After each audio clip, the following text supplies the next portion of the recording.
with one of her favorite dishes. Nice to see you again. So, I mean, what do you consider a worse cook?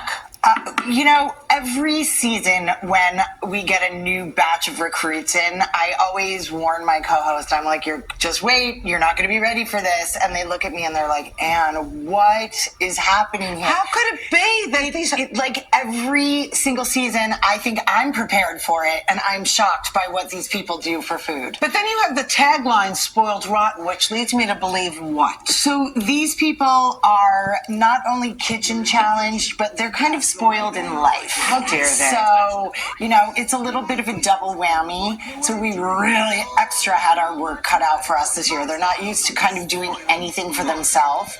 And it was like, all right, you don't have to do the dishes here, but you got to go get your ingredients. You have to do your own mise en place. You have to do the recipes as we are teaching them. And I tell them, we are not trying to trick you. We're going to give you all the information that you need, but it is up to you to use the tools that I'm giving you. This is such a fun show to watch.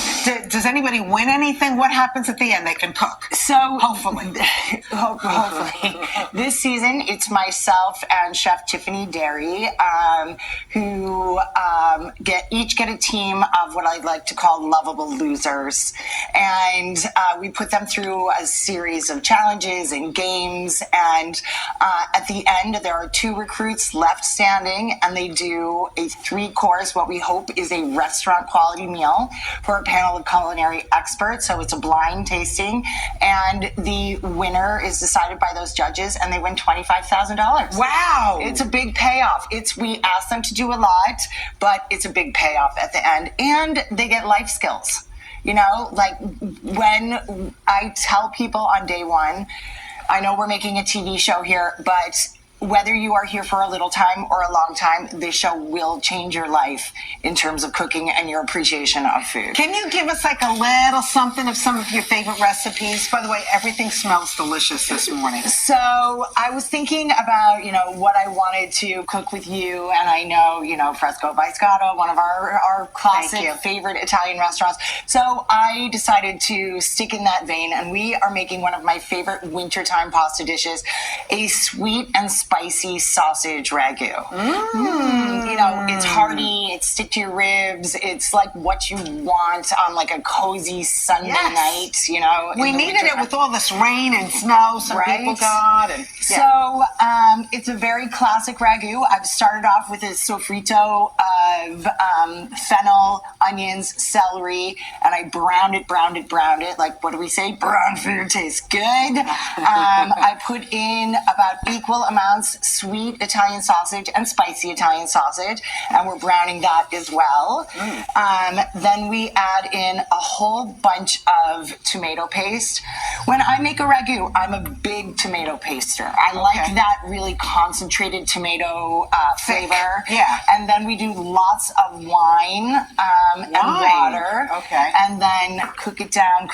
It's like whenever I'm making a ragu, I always say it's like the dance. It's add water and reduce, and add water and reduce. And it's like you taste it when you first put it together, and then you taste it a half an hour in, an hour in, and you just feel the difference of it and how it all comes together. I feel like this dish is not for like a worse cook who's just getting started. This is more of like somebody who knows how to cook and like doesn't know what they're going to make tonight. This is a great recipe. Well, this recipe is also not something like I have a half an hour to whip together dinner. This is like a 4-hour Sunday, cook it all day. Perfect. And, when people come over for dinner and they walk in your house and they're like, yes. And I always recommend when you're making a dish like this, make a lot of it, because then you can freeze half of it or whatever and pull it out, in a couple of weeks, and you're like, oh, and you don't have to go through all that. But I do love the idea of a Sunday, though, when you're stirring the sauce and, we do that in our family.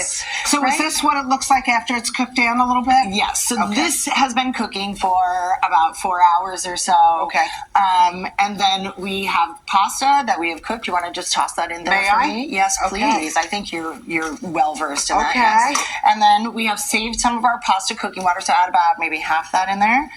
Okay, great. And then so we'll just stir all of this together. Okay. And so, I mean, this is also, it doesn't matter what kind of pasta looks so you're good. making, Yeah. whether it's a long cooking sauce or a quick cooking sauce, you must cook your pasta and your sauce together. You know this. Yes. Because you just don't dump the sauce. You got to over. marry them together. Yes. It's a wedding. Exactly. So right now I say, when you get the pasta and the sauce together, you toss it together, you cook it together. Right now they're just dating.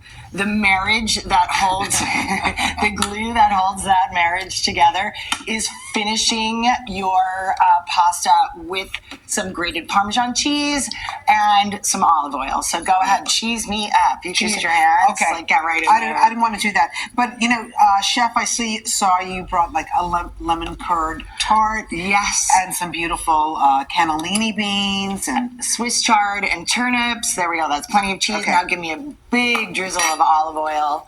So this really sets the texture. This finishes the dish. I have And to this say. is the glue that holds this dish together. And then you stir it together with verve. Right. There it you is go. gorgeous. It smells delicious. And here we have for you to taste. Thank you. There Thanks, we Chef. go. I appreciate it. Hey, listen, is it every Sunday night on the Food Network? Every Worship? Sunday night at 8 o'clock on the Food Network. Yeah. Last night we premiered, and so catch us every Sunday night for the next few weeks. So good. Thank you. All right. That was good. Thank you. Don't talk with your mouth off. I know, I can't help it. Check her out. Worst Chefs of America, in America. Right. On Food Network, Sunday nights, 8 o'clock.